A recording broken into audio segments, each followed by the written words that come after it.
Welcome back. Hi. We are now addressing lesson number 6. Workbook lesson number 6. Sis, do you feel like reading this one? Sure. Thank you. I am upset because I see something that is not there. The exercises with this idea are very similar to the preceding ones.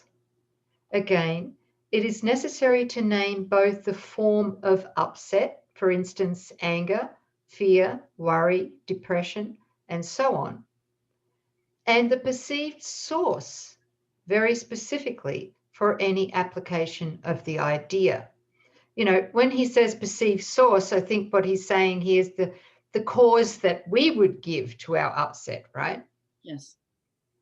So, for example, I am angry at my partner because I see something that is not there, right?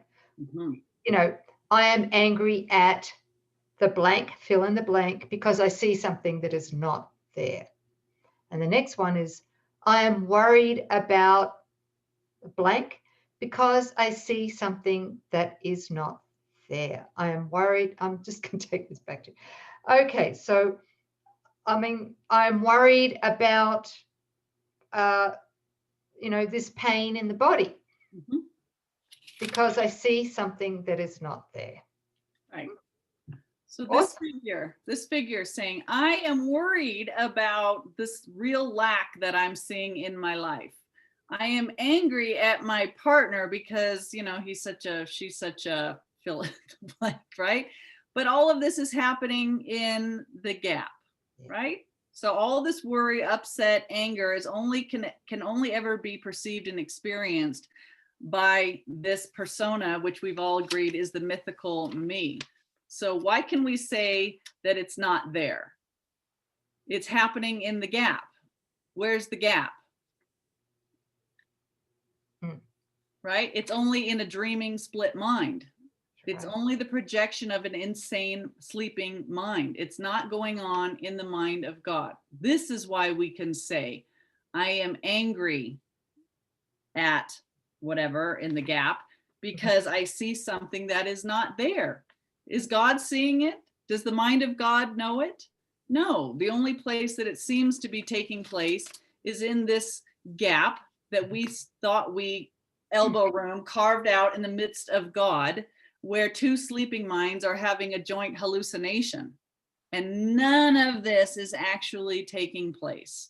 That's the justification, you guys. This is the understanding to go, how can I say I'm worried about something going on here because I see something that is not there? How can you say it's not there? Because the only place that it seems to be going on is an illusory figment of our imagination.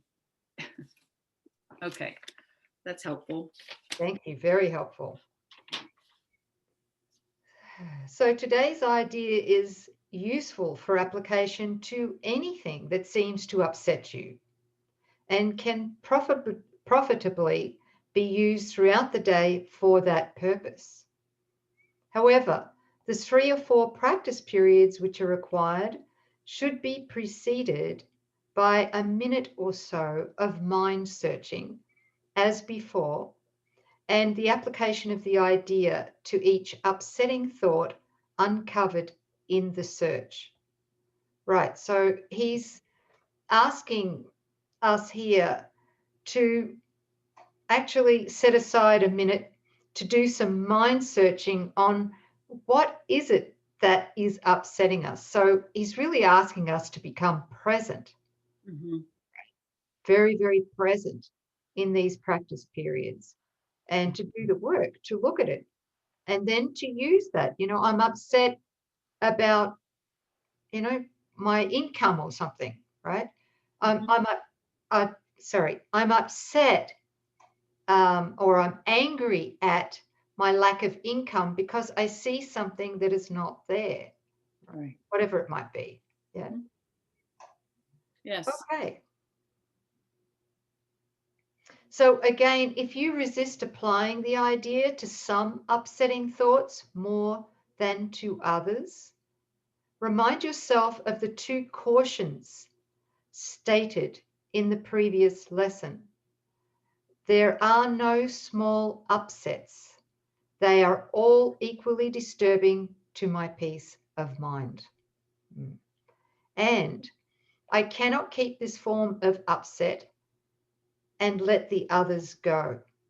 For the purposes of these exercises, then, I will regard them as, all as the same.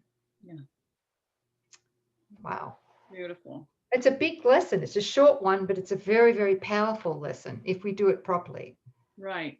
And going back to the laundry list of what we think is disturbing us and all the causes that we've assigned, right? I can't pay my bill. I've got this rash on my arm and I cannot get along with my husband no matter how hard I try. You know, those are the forms, that's the cause. But again, this is all smoke and mirrors. What the ego doesn't want you to see, it's the feeling state that the mind goes through upon looking at these and observing and thinking that they're real. The upset with the husband, the fear about the rash on a body, the anxiety over, I don't know how I'm going to pay my bills, the depression of the arguing with your loved one, spouse.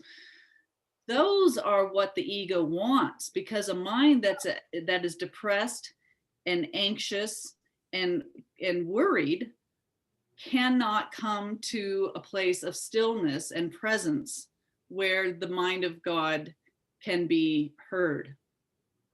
So it's a complete turning of the thought system. Before we think this is who I am, this is a real cause outside of myself, and the problem's out there. Now we're turning it around and recognizing, okay, this out there is the result of my thought. And the real reason that I'm upset is because I'm seeing something that isn't there. And I'm seeing it there because this is the way that I maintain this fellow, this one, who's striving with the partner, who's worried about its body, who can't make the bills. That's what it's all for. And that guy's not even real. That's not who you are. Okay. All upsets are the same value. That's so big to see. Yeah, I wish I'd had this commentary when I began all those years ago. That would have helped me so much more, to release the fear of doing these lessons. Yes. Yeah, it's like you don't have a handhold. You're just doing this and you're just undoing the self, and you're contrary to everything that you believe makes you safe. And with this framework, we can see why we want to undo these, and that what we're undoing isn't really us. And what we're coming to is the recognition of what we are in truth. Wow, this is great. Yeah, I hope you're all encouraged. We're only on lesson 6, and so much has been, I'm amazed at what's been covered in 6 lessons. Yeah. Thanks, everybody. Is there anything you want to add, sis? No, thank you very much. Yeah. Okay. I am upset because I see something that is not there. Beautiful. Okay. Beautiful. And we'll see you next time for lesson 7. Looking forward to it. Thank you.